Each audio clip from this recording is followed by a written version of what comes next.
I knew it'd be OC. I knew it'd be Breeze. I was pretty sure it was gonna be Hex. I didn't actually know if Daps was playing, but there was some context for those of you that are wondering why not Tim. He's still under contract with EG for until January, and he publicly said he wants to take like a 1 month to 3 month like breather just to make sure whatever team he goes to, he's not like shortchanging them. But I feel like that's a bit of a I don't know. I want to see Tim play or automatic, and I do worry that he might be sitting out too long. Maybe not. I could be wrong, but we'll see. Breeze is gonna have to find some incredible form again, which I think he can. Like, I still think it's there. Fang is gonna have to find that consistency that he just didn't quite have in Cole. Like, he wasn't bad in complexity.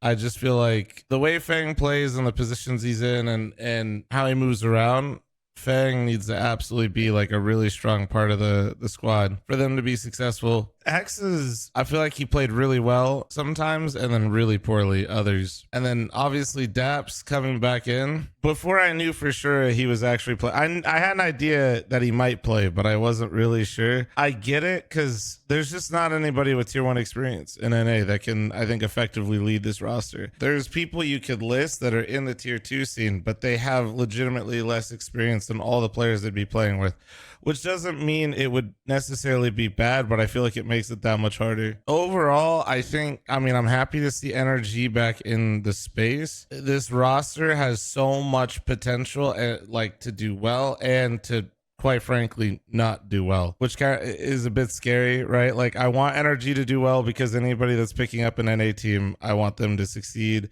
for the scene, for the players themselves. Like, it's, I want the best for them, but I would be lying to everybody if I was like, this roster is going to be top 10 in no time. You know what I mean? Like, there's a lot there that could lead to an insane performance from the roster that it's there. I wouldn't use the word likely, but it's definitely, the potential is there. I'm glad to see energy in the scene. I hope they can do well, because the good news is every time an org leaves, another one enters, but it still feels really rough right now for the North American scene. So for the scene's sake, the players, like, I just hope it goes well, man. I feel like OC could have landed somewhere better.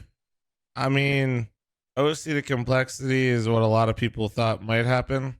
You have to keep in mind, though, that Halzerk before the most recent event, I feel like actually was doing pretty well. If your complexity, I think pulling the plug or like trying to go after OC wouldn't have been a bad idea. But the time, remember, you're not making that decision now. The decision to sign OC would have come like during Sydney for complexity, right? So like, it's less of like, well, Halzerk isn't this decision wasn't made now, it was announced now. This decision was made probably a month or two ago, and I think for complexity, yeah, that wasn't really one of their considerations. We'll just have to wait and see, man. Like I said, let's, if you're an NACS fan, let's hope they fucking do well.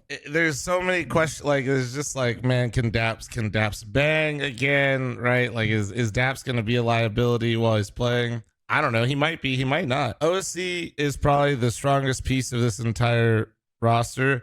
Breeze always showed flashes, but never found real form again. I will say this about Breeze, something that I've notoriously talked about when he was on EG, and people said, like, should he keep playing? Do you like him still on the roster? And they'd always ask me, and it's like, when Breeze was playing his best Counter-Strike, this man was pugging all the time outside of practice and was playing the game a lot. During EG, he was not playing as much. Now, though, if I go over here, Breeze is currently the #1 rated player ELO in North America. I know it's Faceit ELO. I know. I'm not like, we're not like totally, but he's been playing a lot. All right. He's got about as many matches as I've played, which I play about 8 to 10 hours of pugs a day, and they've been practicing. Let's just say on the lower end, they've been practicing 6 to 7 hours. He's been putting in, I'd probably say at least 6 hours of pugs every single day individually, or with the team, whatever, like with the group, you get what I'm saying? They've been grinding. If Breeze is going to find form like he used to and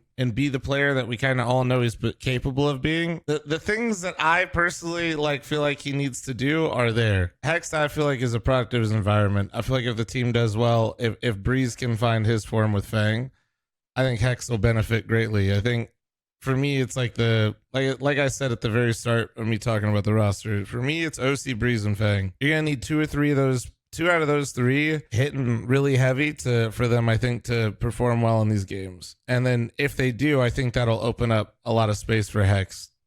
And then, yeah, Fang, same thing. I think Fang wasn't bad on Cole. I just think when Elige was available, you have to take Elige. Fang was still, he wasn't bad, but he was sometimes a liability for the positions that he played, that they just needed more, but he didn't have as much experience yet. That's my glass half full on Fang, is I definitely think he's capable. So this lineup full of potential, no fucking clue what it's going to do. It might completely bomb out, and I hope it doesn't. The optimist and me wanting good things, I hope it doesn't.